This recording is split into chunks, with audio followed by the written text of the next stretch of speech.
الرجیم بسم اللہ الرحمن الرحیم اللہ لا الہ الا ہوا اللہ نہیں ہے کوئی معبود اس کے سوا، نہیں ہے کوئی الہی اس کے سوا۔ تو کیا آتا ہے آیت الکرسی کے بارے میں کہ یہ سب سے زیادہ فضیلت والی آیت ہے آیت الکرسی، اور اس کو پڑھنے والا کیسا ہے نا کہ جو اس کو فرض نماز کے بعد پڑھے گا اس کے اور جنت میں سوائے موت کے اور کچھ نہیں رہے گا، یعنی اس کا ڈائریکٹ وہ جنت میں داخل ہوگا۔ اور اس میں سب سے زیادہ صفات اللہ پاک کی سب سے زیادہ صفات اس میں بیان کی گئی ہے کہ آپ صلی اللہ علیہ وسلم سے ابی بن کعب نے دریافت کیا کہ قرآن میں کون سی آیت سب سے زیادہ عظیم ہے، تو آپ صلی اللہ علیہ وسلم نے فرمایا کہ آیت الکرسی۔ اور حضرت ابو ذر رضی اللہ تعالیٰ عنہ نے آپ صلی اللہ علیہ وسلم سے دریافت کیا رسول اللہ صلی اللہ علیہ وسلم قرآن میں عظیم تر آیت کون سی ہے؟ فرمایا آیت الکرسی ہے، اور فرمایا کہ کیا ہے؟ سیدہ آیات القرآن ہے، یعنی قرآن کی سب سے سیدہ ہے، یعنی اس کی سردار ہے، اور جس گھر میں پڑھی جاتی ہے شیطان اس جگہ سے نکل جاتا ہے۔ اور اس میں بہت زیادہ اللہ پاک کی اس میں بہت زیادہ تعریف کی گئی ہے، بہت زیادہ نام ہے، یہاں تک کہ اللہ پاک کو 70 مرتبہ اس میں بیان کیا گیا ہے۔ جو ہو کا سیگا بار بار آیا ہے نا، اس سے مراد اللہ پاک ہی ہے، تو اتنا زیادہ اللہ پاک کو اس میں بیان کیا گیا ہے 70 مرتبہ۔ جو ہوا آ رہا ہے نا، وہ نہیں ہے کوئی معبود سوائے اللہ کے، الحی القیوم، الحی زندہ رہنے والا اور قیوم قائم رہنے والا ہے۔ تو یہ جو حی القیوم ہے وہ اسم اعظم بھی کہلاتا ہے کہ اس کو پڑھ کر جو دعا کی جاتی ہے وہ قبول ہوتی ہے۔ اور دیکھو حیو سے کیا مطلب ہے کہ زندہ ہونے والا۔ اب زندہ سے مراد کیسا ہے نا کہ پہلے کیا عقیدہ تھا، اور ابھی بھی ہمارے یہاں جیسے غیروں میں بھی ہم کیسے عقیدے رہتے ہیں نا ان کے، کہ پنرجنم اور مر جاتا ہے ان کا، کوئی اور اوتار لے لیتا ہے، یہ سب عقیدے رہتے۔ نصرانیوں کے بھی کیا عقیدے تھے کہ عیسیٰ علیہ السلام گزر گئے پھر وہ واپس آئیں گے، یہ سب ان کے عقیدے ہیں نا خداؤں کے بارے میں۔ لیکن یہاں اسی چیز کی نفی کی گئی ہے کہ اللہ پاک حی کے ہمیشہ زندہ رہنے والا ہے، کبھی موت نہیں آئیں گی، اور قیوم کے معنی ہمیشہ قائم رہنے والا ہے، ہمیشہ کھڑا رہنے والا ہے۔ اور قائم کون ہے؟ قائم کا معنی ہے کہ کسی کا محتاج نہیں بلکہ اس کے سب محتاج ہے قائم رہنے میں، کہ اس سب کو قائم رکھنے والا، نہ خود اکیلا قائم کھڑا رہنے والا بلکہ یہ مبالغے کے لیے آیا ہے، اور دوسروں کو بھی سنبھالنے والا، اس سے یہ مراد ہے۔ اور حضرت علی رضی اللہ تعالیٰ عنہ سے مروی ہے کہ جب میں نے غزوہ بدر میں دیکھا تو آپ صلی اللہ علیہ وسلم سجدے میں تھے اور بار بار یا حی یا قیوم پکار رہے تھے، یہ والا نام جو اسم اعظم ہے، تو یہ والا جو نام ہے اس کو پکار کر ہمیشہ دعا کرنا چاہیے، الحی القیوم، حی القیوم۔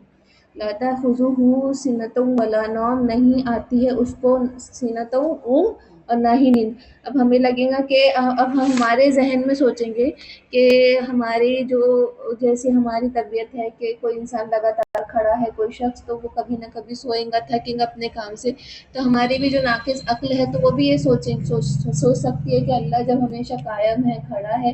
اور کبھی نیند اور اونگ آگے، تو اس کی نفی کی گئی یہاں پہ، ہمارے ذہنیت کے حساب سے یہاں بات کی گئی ہے کہ دیکھو یہ مت سمجھ لینا کہ اسے کبھی اونگ بھی آ سکتی ہے، ہلکی سی اونگ بھی نہیں آتی اور ہلکی سی نیند بھی نہیں آتی، کیونکہ وہ عرش کو تھامے ہیں، عرش کو تھامنے والا واحد اللہ کی ذات ہے نا، تو اس کو ہلکی سی اونگ بھی نہیں آتی کہ اس کی ذات ان سب چیزوں سے بالا تر ہے۔ لہو ما فی السماوات و ما فی الارض، اور اسی کے لیے ہے جو کچھ زمینوں اور آسمان میں ہے۔ من ذا الذی یشفع عندہ الا باذنہ، اور کون ہے جو شفاعت کرے، سفارش کرے، عندہ اس کے پاس، الا باذنہ مگر کہ اس کے اذن، اس کے حکم کے بغیر، کہ اللہ پاک کے حکم کے بغیر کوئی سفارش نہیں کر سکے گا مگر کہ اس کے مقبول بندے، باذنہ یعنی اس کے حکم سے۔ اور اس کے مقبول بندوں میں کون ہوں گے؟ کہ انبیاء ہوں گے، رسول ہوں گے، شہداء ہوں گے، صالحین ہوں گے، اور فرشتے بھی ہوں گے، لیکن وہ بھی اس حیت میں ہوں گے کہ کانپ رہے ہوں گے، اللہ کی خشیت سے وہ بھی کانپ رہے ہوں گے، اور اللہ کی اجازت ہی ہوں گی تو ہی وہ سفارش کر سکیں گے، اور اللہ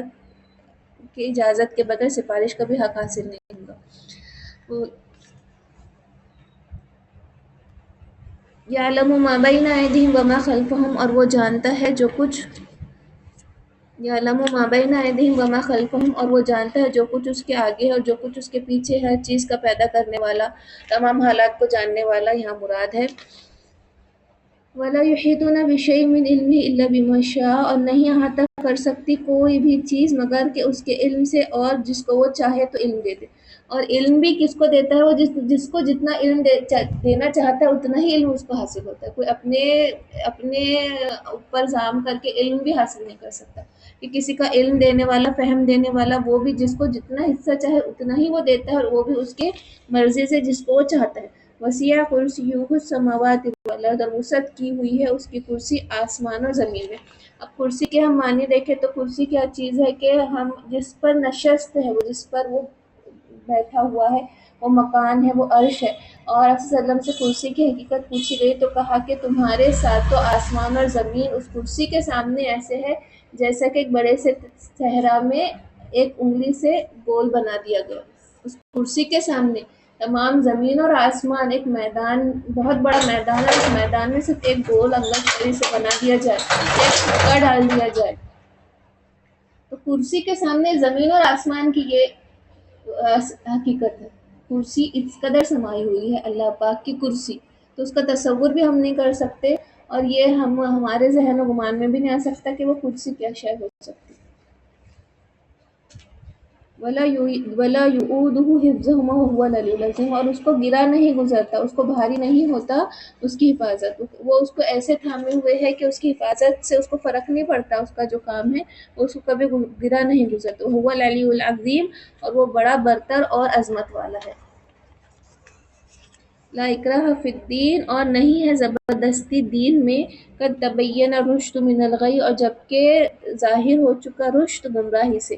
تو ایک مرتبہ پہلے کیا ہوتا تھا نا کہ جو انصار صحابہ تھے مدینے میں رہتے تھے، اور مدینے میں بہت سارے یہودی بھی رہتے تھے، تو وہ یہودیوں کو بڑا عالم سمجھتے تھے نا، تو کئی بار اپنے بچے ان کو دے دیتے تھے کہ تم ان کو پڑھاؤ لکھاؤ عالم بناؤ، اور وہ بھی رکھ لیتے تھے خوشی خوشی۔ تو جب یہاں اسلام آ گیا مدینے میں، تو وہ جو صحابی تھے تو وہ اب اپنے بچوں کو واپس لینا چاہ رہے تھے یہودیوں سے، اور نہ ہی بچے ان کے پاس آنا چاہ رہے تھے، اور نہ ہی یہودی دینا چاہ رہے تھے، اور ان کے بچے نہیں مان رہے تھے یہودیوں کے پاس سے آنے کے لیے، ان کے بچے نہیں مان رہے تھے۔ آپ صلی اللہ علیہ وسلم کے پاس آئے اور کہا کہ میرے بچے نہیں مان رہے، تو پھر آپ یہ آیت نازل ہوئی کہ زبردستی نہیں کی جا سکتی دین میں۔ اور آپ صلی اللہ علیہ وسلم، یہ عمر رضی اللہ تعالیٰ عنہ نے ایک بڑھیا سے کہا کہ ایمان کی دعوت پیش کی، تو اس نے کہا کہ اب میں اتنی بوڑھی ہو چکی ہوں کہ اب میں کیا میرے باپ دادا کا دین چھوڑ دوں اور اس نئے دین میں داخل ہو جاؤ۔ تو عمر رضی اللہ تعالیٰ عنہ نے یہی آیت پڑھی اور آگے بڑھ گئے کہ ہم کو صرف یعنی یہی ہے نا کہ ہدایت دینے والی ذات صرف اللہ ہی کی ہے، اور زبردستی نہیں کی جا سکتی دین میں۔ اب اس سے یہ مراد نہیں ہے کہ جو قتال ہے، جنگیں ہے، یہ ہے، وہ سب چیزیں یہ زبردستی میں نہیں آتی، کہ قتال ہے اور جہاد ہے، اس کا حکم کب ہے کہ جب فساد پھیلایا جا رہا ہے، تو فساد سے روکنے کے لیے کیا جاتا ہے،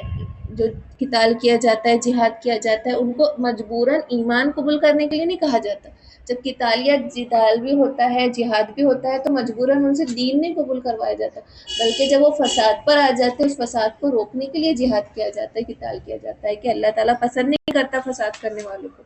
تو اس سے مراد یہ نہیں کہ جبراً کسی سے دین میں داخلہ لیا جائے۔ اور جبکہ ظاہر ہو چکی گمراہی،